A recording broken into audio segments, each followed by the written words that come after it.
Hey, what's up guys? I hope everyone's doing well. In this video, I'll explain to you how to build big arms naturally, alright? Why I'm saying naturally, because when you're enhanced, it's gonna be a lot easier for you. You might not be doing the right thing, but still seeing results. But if you're natural, you're struggling to build your arms, well, this video is for you. Alright, listen till the end. I'll give you 5 of my best tips. Tip number 1 is increase your time under tension. What is the time under tension? Pretty simple, is the time your muscle is spent under tension. Most people working out at the gym, they are training so fast. Your muscle doesn't know that you did 10 reps, so 10 is the good number to grow, and that's what will grow. No, your muscle only know tension, so take your time, alright? Don't go too fast, because if you're going too fast, you're not putting your muscle under enough tension, and most people are training too fast. So take your time, control the weight down. Maybe you're going too heavy, and that's why you're going fast, because you can't control the weight. So slow down the movement, control the weight down. Trust me, 99.9% of the people at the gym are going too fast and can benefit from slowing down the reps. Alright, you'll feel your muscles better, you'll get more time under tension, and you'll get better results. So slow down the movement, control the reps, and increase your time under tension.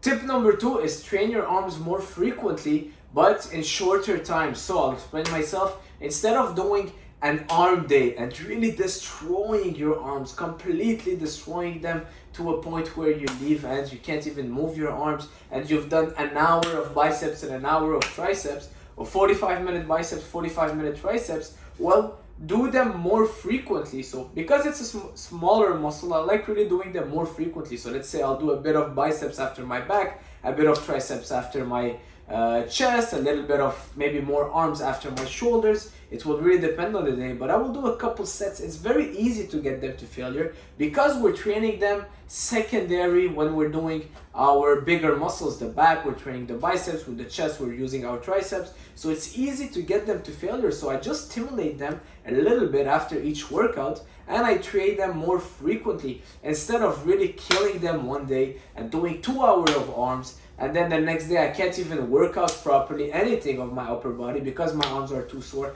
and they don't react as well. Alright, and I don't see as much benefit from doing that. I really prefer doing more frequency and less not intensity, because the intensity is there, it's just less time. It doesn't take much to get your arms to failure.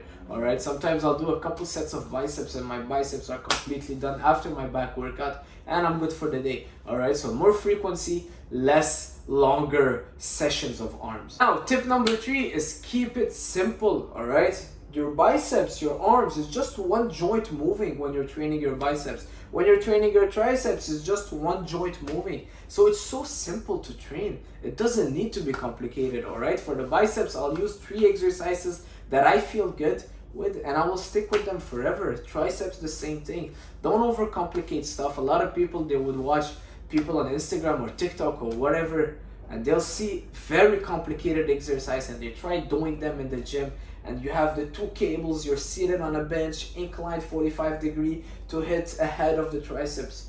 But it's all BS, alright? It's so simple. Trust me, I've been doing the same exercise for my triceps for years and it works great. You don't need to change exercises every day, alright? You can increase the intensity in other ways. You can do more time under tension, drop sets.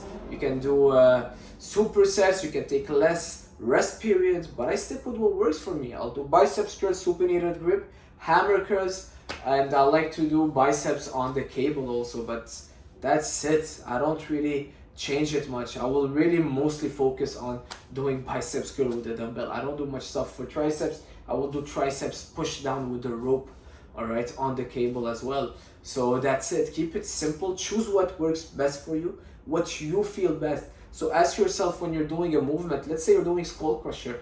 The other day a guy told me at the gym that he doesn't feel his triceps. Well, he's got shoulder pain. I'm like, so don't do it. Do something that you feel your triceps better. Maybe you'll go on the cables and you'll do single arm triceps. Maybe you'll do whatever the case is, but try to find an exercise that you feel best and stick with. Trust me, you're way off doing better doing that, feeling it good, than following an exercise that you don't feel well, that you might be doing wrong, that's creating pain for you, and that won't give you the results you want. Alright, it will leave you frustrated because you'll be like, oh well, I saw Arnold doing this movement, but I've been doing it and I'm not seeing results. Well, maybe because you're not feeling it well. Try to do what feels best for you. All right, that's super important. Tip number 4, don't neglect your triceps. Your triceps is bigger than your biceps, and if you want big arms, you want to have big triceps. That's what's really gonna give you that volume and make your biceps look even bigger. All right, so don't neglect your triceps. Let's say if I'm doing an arm day, which I rarely do, I would focus on doing more triceps work. All right, if you want big arms, you don't want to just be doing curls, but do a lot of triceps as well. So don't neglect your triceps for big arms. Very important. And we'll finish off with tip number 5 is don't neglect your compound movement.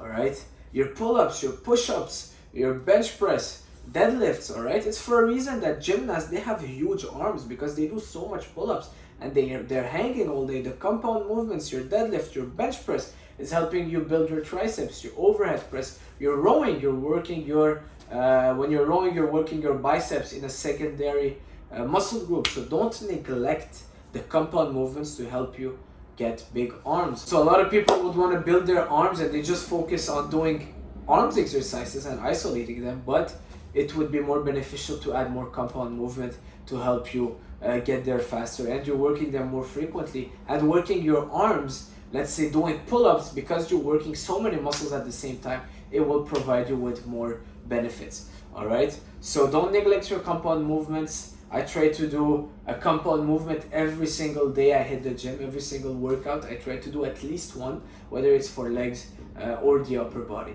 So that's it for my 5 tips to help you build big arms. If you have any questions, leave them down below. If you liked it, leave a like, share it with a friend, and I'll see you in the next video. Ciao!